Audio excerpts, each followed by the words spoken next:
एक छोटे से गांव में रामू नाम का गरीब लकड़हारा अपनी पत्नी सीता और छोटे बेटे मोहन के साथ रहता था। उसके पास न खेत था न जमीन। जंगल से लकड़ी काटकर बाजार में बेचता और उसी से परिवार का गुजारा चलता था। रामू के जीवन में बहुत संघर्ष हुआ। फिर एक दिन उसकी किस्मत ने पलटी खाया। अरे सिया, जल्दी से कुछ खाने के लिए निकालो भाई। घर में थोड़ा सा आटा रखा हुआ था, उसी का मैंने अभी रोटी बनाया है। शाम को जब घर आओगे तो राशन लेते आना। ठीक है, मैं शाम को बाजार से लकड़ी बेचकर वापस आऊंगा तो राशन ले आऊंगा।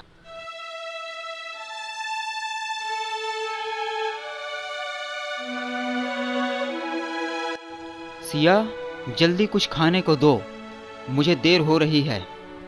अभी लाती हूँ, ये लीजिए।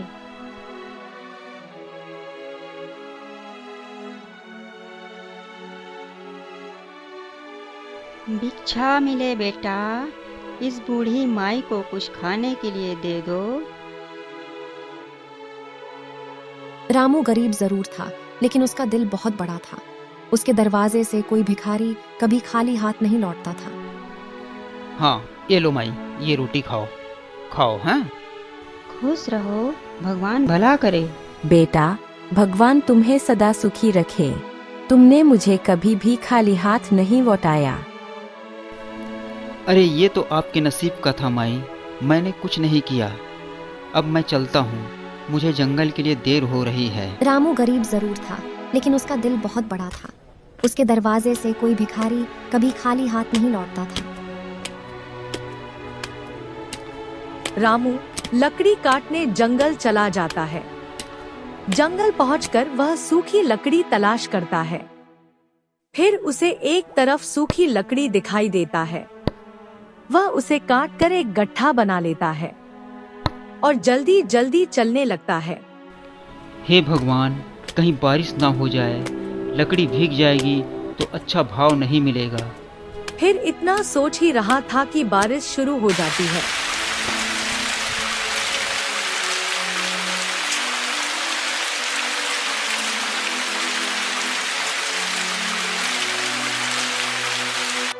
कुछ दूर चलने के बाद बारिश बंद हो जाती है। रामू बाजार पहुंच जाता है। रामू चिल्लाने लगता है, आइए भैया, आइए, सूखी लकड़ी ले जाइए।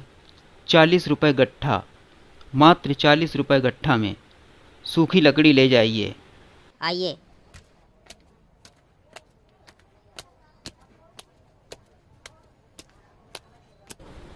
अरे कितने का है भैया आपका ये लकड़ी का गट्ठा?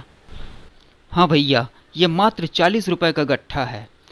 लकड़ी एकदम सूखी है, ले जाइए।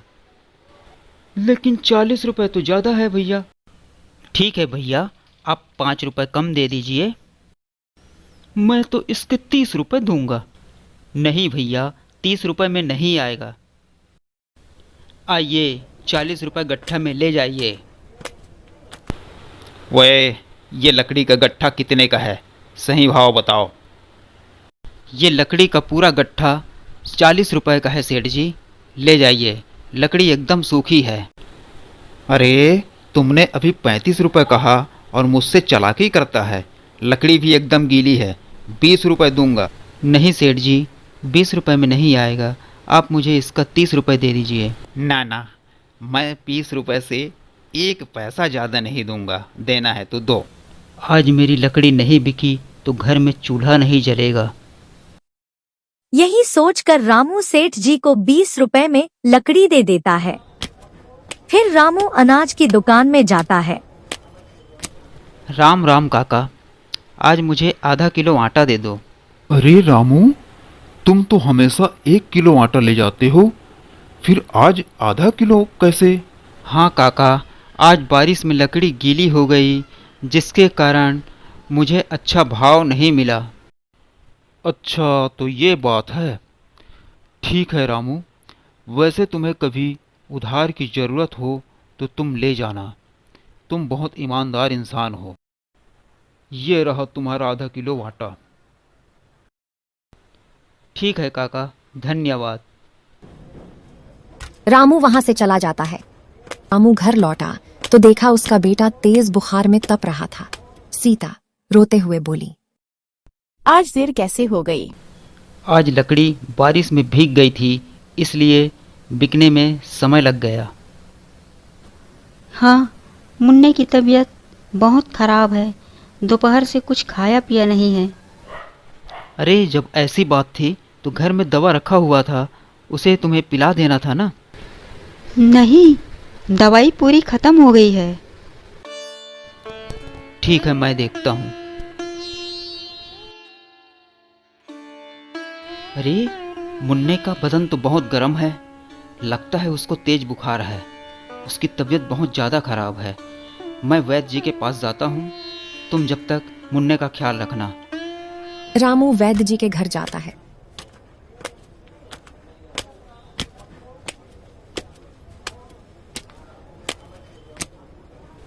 वैद्य जी जल्दी चलिए, मेरे मुन्ने की तबीयत बहुत खराब है। अरे रामू, इतना हाफ क्यों रहा है? क्या हुआ उसे? बताओ। पता नहीं वैद्य जी, क्या हुआ मेरे मुन्ने को। आप जल्दी चलिए, उसका बदन बहुत गर्म है, सर में भी बहुत दर्द है। ठीक है रामू, चलो जल्दी चलो। और वैद्य जी को साथ में लेकर आता है। देखिए ना, मेरे मुन्ने को क्या हुआ। वैद्य जी बच्चे के सिर में हाथ फेरकर जांच करता है और कहता है,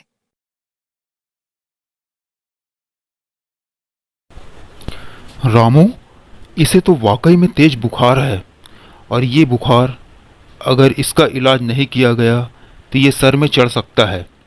इसका दवा बहुत ज़रूरी है, लेकिन मेरे पास अभी दवा नहीं है। अभी दवा ख़त्म हो गया है। तुम्हें शहर जाना होगा और शहर से ये दवा लेके आना होगा।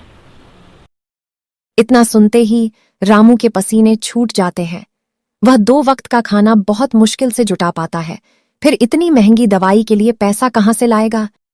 रामू, ये दवा बहुत ज़रूरी है। ठीक है वैद्य जी, मेरे मुन्ना को ठीक करना है मुझे।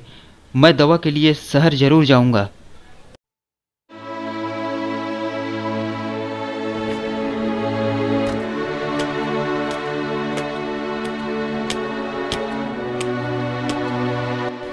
आप पैसे कहाँ से लाएंगे? तुम चिंता मत करो, मैं जमींदार के पास जाऊंगा। लेकिन मैंने तो सुना है जमींदार अच्छा इंसान नहीं है। लोगों का घर जमीन गिरवी के नाम पे कब्जा कर लेता है और उसकी नीयत भी अच्छी नहीं है औरतों के लिए।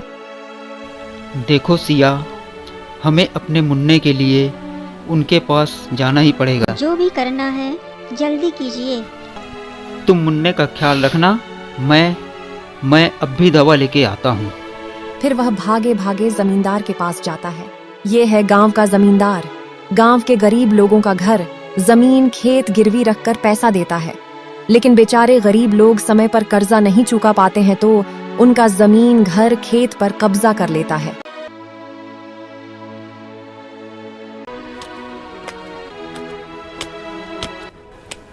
अरे रामू, आओ भाई आओ। कैसे आना हुआ? कोई परेशानी है क्या? ये इंसान जितना मीठा बोलता है अंदर से उतना ही कड़वा है।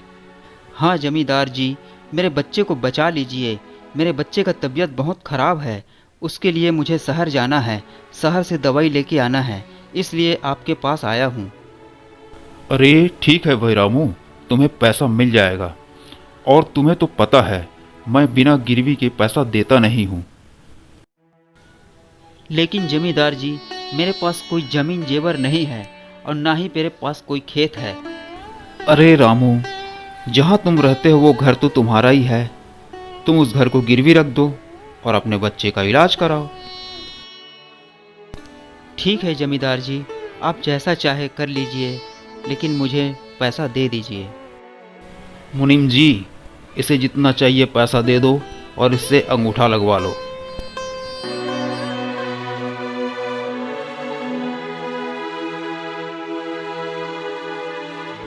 वह अपने घर को गिरवी रखकर पैसा लेकर दवाई लाता है, फिर उसका बच्चा ठीक हो जाता है।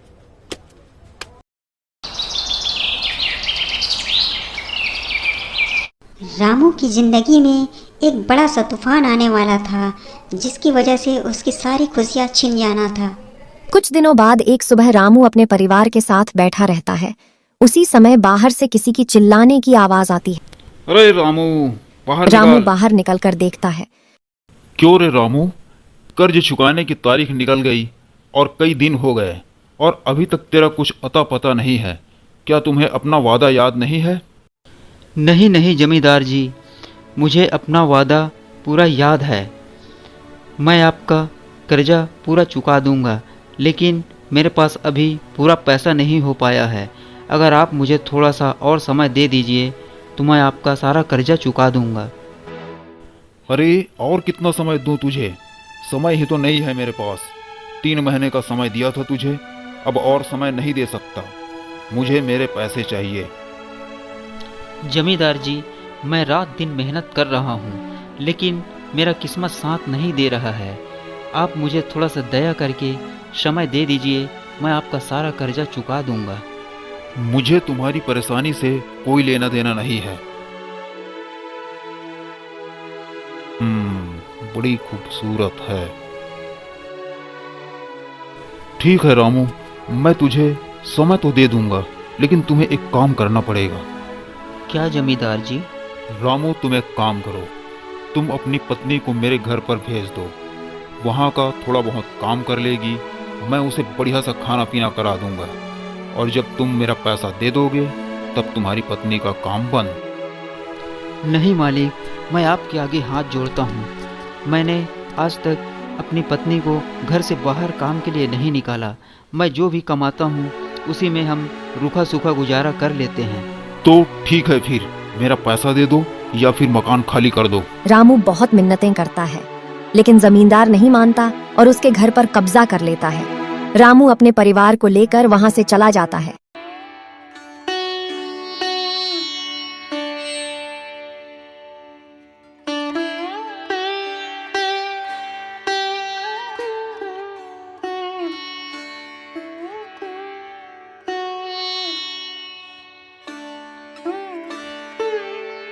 हाँ जी, अब हम कहाँ जाएंगे? मुझे नहीं पता सिया, हम कहाँ जाएंगे। कुछ दूर चलने पर उसे वही भिखारीन मिलती है। अरे बेटा, इतनी सुबह सुबह कहाँ जा रहे हो? अब हमारी किस्मत जहाँ ले जाए माई। लेकिन बेटा, तुम ऐसा क्यों बोल रहे हो? रामू अपना समस्या विस्तार से बताता है।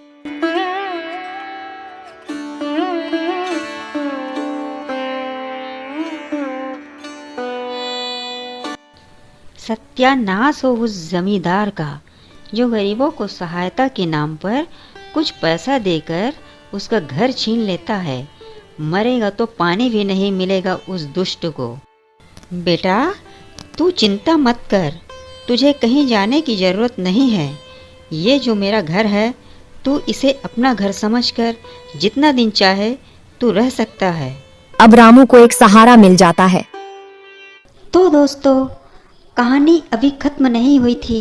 रामू को अभी और भी मुश्किलों का सामना करना था।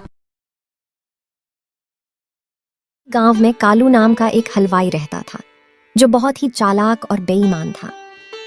कालू लोगों को जरूरत का सामान बहुत महंगे दामों में बेचता था। इतना ही नहीं, वह मिठाइयों में मिलावट भी करता और तौल में भी चोरी करता था। गांव वाले जब उसकी शिकायत करते तो वह घमंड से कहता, लेना है तो लो, नहीं तो निकलो यहाँ से। कालू की धमकियां सुनकर गांव वाले चुप हो जाते। वे उसकी बेईमानी जानते थे, फिर भी मजबूरी में उसी की दुकान से सामान खरीदते थे, क्योंकि पूरे गांव में दूसरी कोई दुकान नहीं थी।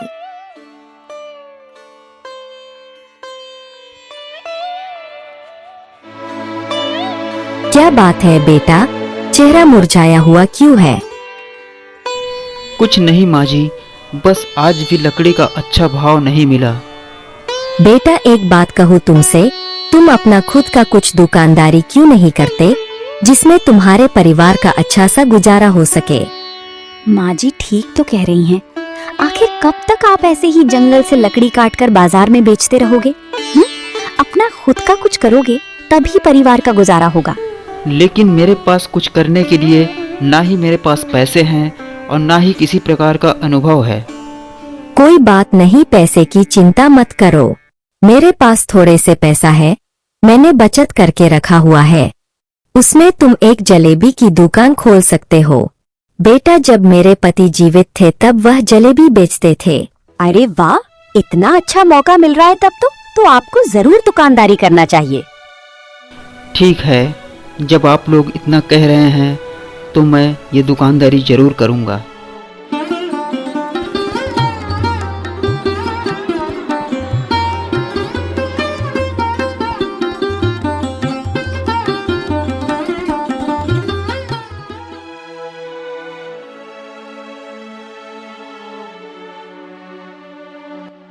अरे कालू भैया, मुझे 1 किलो जलेबी तो देना, और हाँ, जलेबी ताज़ा देना भाई, मेरे यहाँ मेहमान आया हुआ है।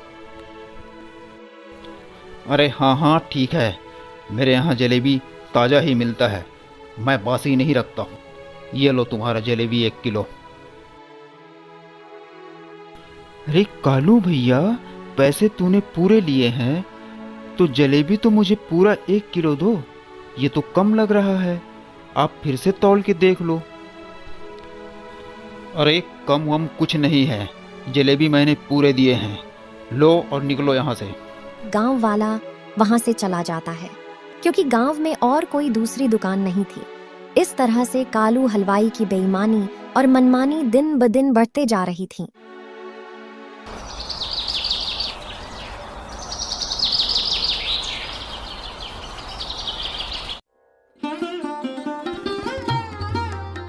आज रामू बहुत उत्साहित होकर जलेबी बेचने बाजार जाता है। बाजार पहुंचकर अपना ठेला एक और लगा देता है।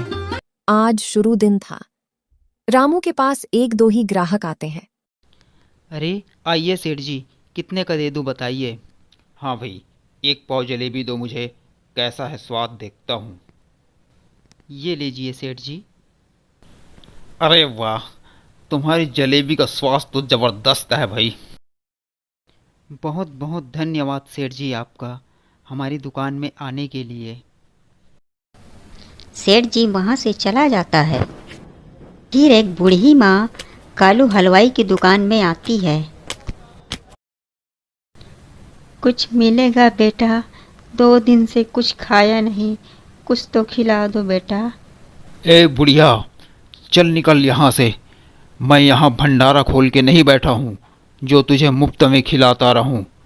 चल निकल यहाँ से। बूढ़ी माँ वहाँ से निकलकर चलते चलते रामू की दुकान की तरफ आती है। बेटा, मैं 2 दिन से भूखी हूँ, कुछ भी नहीं खाया है मैंने, कुछ तो दे दो बेटा खाने के लिए। ठीक है माई, आप बैठिए, मैं आपको खाने के लिए जलेबी देता हूँ। अभी मेरे पास इसके सिवा और कुछ है भी नहीं।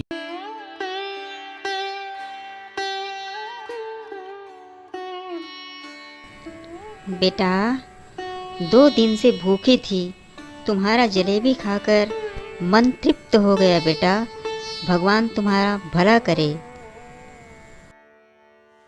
इतना बोलकर वह बूढ़ी औरत वहाँ से चली जाती है। रामू का आज पहला दिन था, इसलिए 1-2 ग्राहक ही आते हैं उसकी दुकान पर। क्या हुआ बेटा, आज कैसा रहा तुम्हारा पहला दिन? कुछ ग्राहक आया? हाँ माँ जी, आज ज़्यादा ग्राहक तो नहीं आया मेरे पास, बस 1-2 ही ग्राहक आए हैं। तो फिक्र मत कर बेटा, शुरू की दुकानदारी में ऐसे ही होता है। तू मन लगाकर काम कर, भगवान तुझे बहुत आगे लेके जाएंगे। माँ जी एकदम सच कह रहे हैं, शुरू की दुकानदारी में तो ऐसे ही होता है, आप मन लगाकर काम करते रहिए। दूसरा दिन रामू सुबह सुबह अपनी जलेबी की दुकान सजाकर बाजार की ओर निकल जाता है। लीजिए काका, आपकी जलेबी। भैया मुझे 20 रुपए का जलेबी मुझे तो देना। आधा किलो भैया अब मुझे धीरे 1 पाव रामू का जलेबी दे दो। दुकान चलने लगा। अब धीरे धीरे रामू का दुकान चलने लगा। लीजिए काका, आपकी जलेबी। ओहो, अरे क्या लाजवाब स्वाद है। अब तो मैं यहीं से जलेबी खरीदूंगा। धीरे धीरे रामू का दुकान चलने लगा, जिसे देखकर कालू हलवाई के मन में जलन होने लगा। अगर इसका दुकान इसी तरह चलता रहा तो मैं तो बर्बाद हो जाऊंगा। मुझे इस रामू के बच्चे को सबक सिखाना ही पड़ेगा। अरे कालू भाई, अगर इसी तरह इसका दुकान चलता रहा ना तो आप तो गए। आपका दुकान तो डब्बा समझो। अरे ऐसे कैसे डब्बा समझूं? मैं उसे छोड़ूंगा नहीं। देखना वो कल से बाजार नहीं आएगा। मैं अब भी जा रहा हूं उसके पास। हाँ कालू भाई, कल का लकड़हारा और आज अपने आप को इतना बड़ा हलवाई समझ रहा है। कालू हलवाई रामू के दुकान में आता है और उसे धमकाता है। क्यों रे रामू के बच्चे, कल का लकड़हारा आज कितना बड़ा हलवाई बन गया तू। कान खोलकर सुन ले, अगर तू अपनी भलाई चाहता है तो कल से यहाँ पर तू और तेरी दुकानदारी नजर नहीं आना चाहिए, नहीं तो अंजाम बहुत बुरा होगा।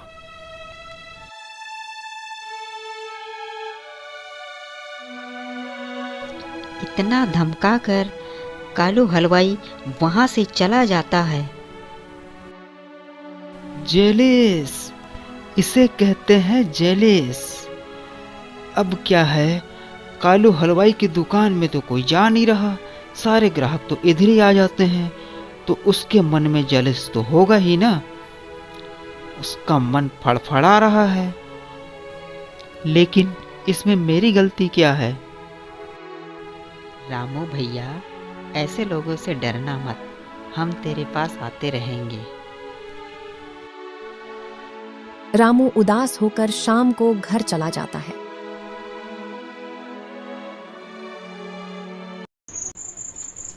रात के अंधेरे में कालू और उसका नौकर चुपचाप रामू के घर पहुंचता है।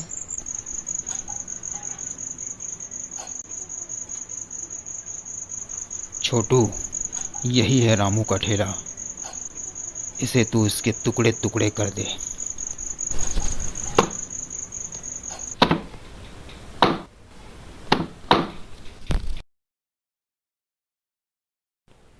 अरे छोटू, इससे पहले कोई यहाँ आ जाए, चल जल्दी निकल चल यहाँ से। रामू और उसका नौकर ठेला को तोड़ के चला जाता है। सुबह होती है। रामू बाहर आकर देखता है उसका ठेला टूटा फूटा रहता है। हे भगवान, मुझ गरीब का ठेला को किसने तोड़ दिया? मैं अब दुकान कैसे चलाऊंगा? मैंने तो किसी का कुछ नहीं बिगाड़ा, फिर मेरे साथ ऐसा क्यों? सत्यानाश हो उस दुष्ट का जिसने ऐसा कर्म किया है। गरीब का रोजी रोटी को मिटाने वाले नरक में जाएंगे, वो बेमौत मरेंगे, पानी नहीं मिलेगा पापियों को। लेकिन माँ जी, मैंने क्या किसी को बिगाड़ा था जो मेरे साथ ऐसा किया है? मैंने तो आज तक कभी किसी का बुराई तक नहीं किया, फिर मेरे साथ ऐसा क्यों होता है? रामू, क्या किसी के साथ तेरा झगड़ा हुआ था? नहीं माँ जी, मेरा आज तक कभी किसी के साथ कोई झगड़ा नहीं हुआ। लेकिन हाँ, कल वो कालू आया था। कालू?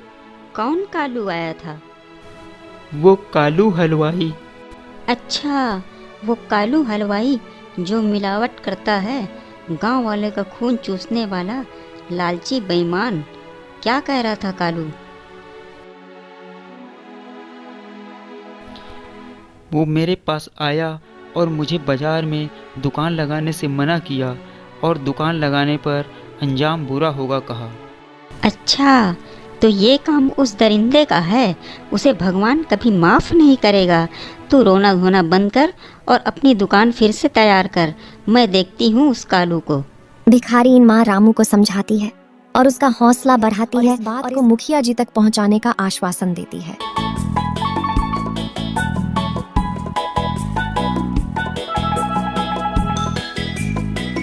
रामू पूछता है, बाबा अपने दुकान को किस नाम से चलाते थे? माई, एक बात बताइए, जब बाबा जीवित थे, अपना दुकान चलाते थे, तो उन्होंने अपने दुकान का क्या नाम रखा था? बेटा, उनका नाम तो पूरे गांव में मशहूर था। बेटा, जब मेरे पति जीवित थे तब वह जलेबी बेचते थे। उनके पास दूर दूर से लोग जलेबी खाने आते थे। बूढ़ी माँ बताती है, उन्हें पूरे गांव वाले लाला के नाम से जानते थे।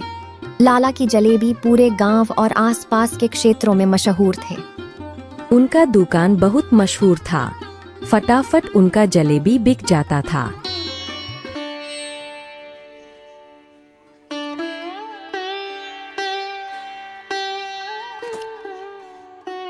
फिर वो एक दिन बीमार हो गए और चल बसे और मैं अकेली हो गई।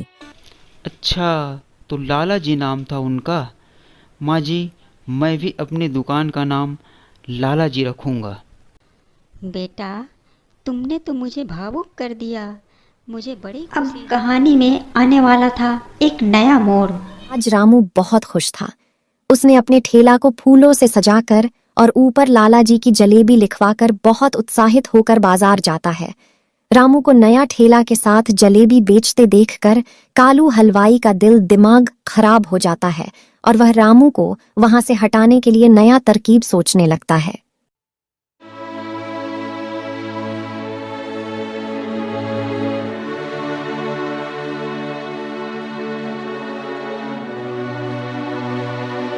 अरे रामू, 2 दिन से कहा था?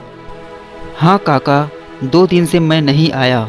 मेरा ठेला को किसी ने तोड़ दिया था। पता नहीं कौन था। उसी को मरम्मत कर रहा था। मरम्मत हो जाने के बाद आज मैं आया हूँ।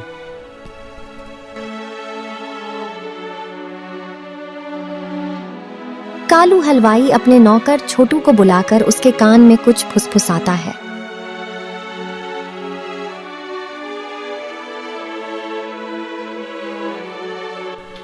बेटा, तूने लाला जी का नाम लिखवाकर वो लाला जी का याद दिला दिया।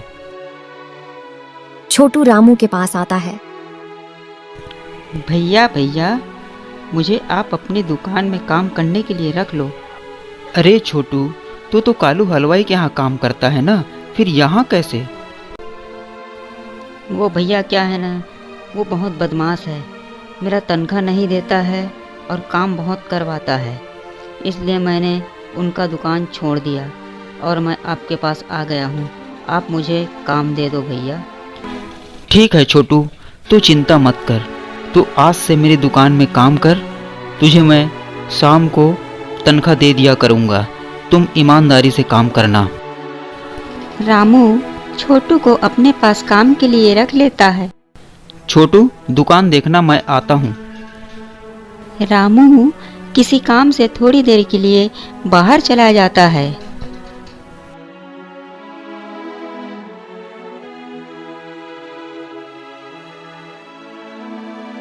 छोटू जलेबी में कुछ चीजें मिला देता है। दवा तो मैंने मिला दिया, अब कल देखते हैं इसका मजा। लीजिए भैया जी। अब आगे जो हुआ उसकी तो किसी ने कल्पना तक नहीं की थी।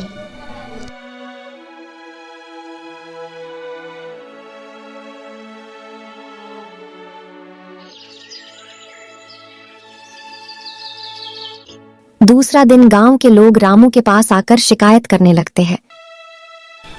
भैया, मैं रोज का ग्राहक हूँ आपका, फिर आपने कैसे जलेबी दिया भैया? कल की जलेबी खा के तो हम सब बीमार हो गए। अरे रामू, अब तूने भी मिलावट चालू कर दिया। कल कैसे जलेबी दिया था? मेरा पूरा पेट खराब हो गया, घर में बच्चों का पेट खराब हो गया। अब तू भी कालू हलवाई की तरह लालची हो गया है। नहीं काका, अब हम तेरे दुकान में नहीं आएंगे। हाँ भाई, ठीक कहते हो। इसके पास से पेट खराब हो गया था कि बीमार हो गए। यह सब देखकर कालू हलवाई बड़ा खुश हो रहा था। हाँ, अब आएगा मजा। मुझसे टक्कर लेने चला था, कल का लकड़हारा हलवाई बन गया था। हे भगवान, ये मेरे साथ क्या हो रहा है? बार बार मेरे ही साथ ऐसा क्यों होता है? मैंने क्या बिगाड़ा है किसी का? आज रामू का जलेबी एक भी नहीं बिका। वह उदास होकर घर आता है।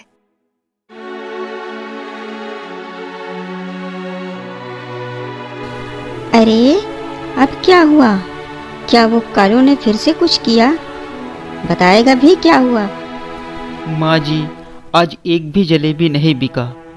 आज कोई ग्राहक नहीं आया मेरे पास। ऐसा क्यों? माँ जी, आज सारे ग्राहक शिकायत कर रहे थे। सब यही कह रहे थे कि जलेबी खाकर बीमार हो गए। लेकिन बेटा, मैंने तो वही बनाया जो रोज बनाती हूँ, फिर ऐसा कैसे हो गया? पता नहीं माँ जी, ऐसा कैसे हो गया। कहीं वह कालू तो नहीं आया था तुम्हारी दुकान में फिर से? नहीं माँ जी, कालू तो नहीं आया था, लेकिन हाँ, उसका नौकर छोटू जरूर आया था मेरे पास। वो क्यों आया था तुम्हारे पास? माँ जी, वो कह रहा था कालू बहुत काम करवाता है और तनख्वाह उसे आधा देता है, इसलिए वह काम छोड़कर मेरे पास काम के लिए आया था और मैंने उसे काम पर रख लिया। अच्छा, तो अब मामला समझ में आया मुझे। ये सारा साजिश कालू हलवाई का ही है। तू कितना भोला है रे, इतना भी नहीं समझ सकता। हाँ माँ जी, मैंने गलती किया है। मुझे छोटू पे भरोसा नहीं करना चाहिए था और उसके भरोसे छोड़कर मुझे दुकान नहीं जाना चाहिए था। बस अब बहुत हुआ।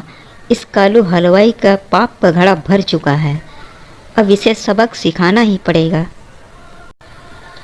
तुम यहीं ठहरो, मैं अभी आती हूँ।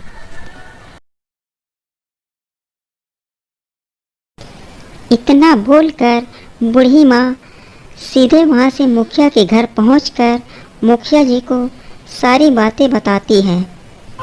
तुम चिंता मत करो, अब वह कालू हलवाई का बच्चा नहीं बच सकता।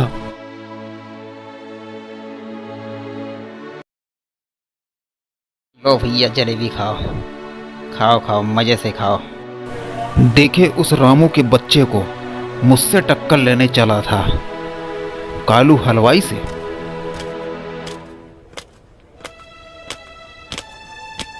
मुखिया जी पुलिस को लेकर कालू की दुकान में पहुंच जाता है।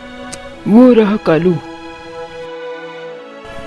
अरे यहाँ पुलिस क्या कर रही है? हाँ भाई कालू, बाहर आओ।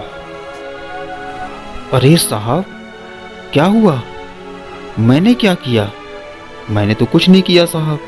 तुमने क्या किया है ये सब अपने आप से पूछो। तुमने तो रामू को बर्बाद करने में कोई कसर नहीं छोड़ा। और भी बहुत शिकायतें मिल रही थी तुम्हारे खिलाफ, लेकिन हमारे पास कोई सबूत नहीं थे।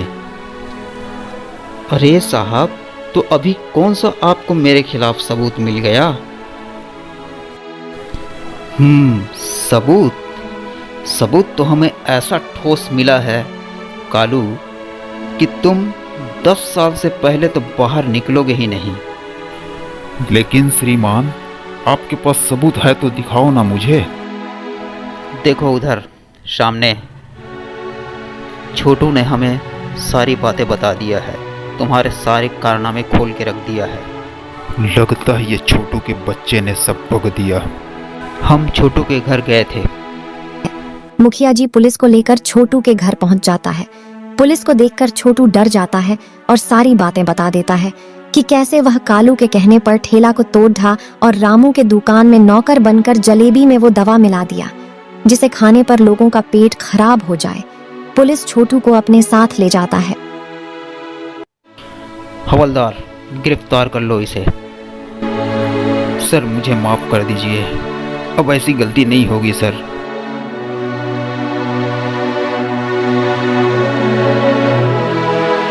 जैसा कर्म करेगा वैसा ही तो फल पाएगा। तो दोस्तों, हमें इस कहानी से ये सीख मिलती है कि किसी के प्रति जलन भावना नहीं रखते हुए हमें अपना काम ईमानदारी से करना चाहिए।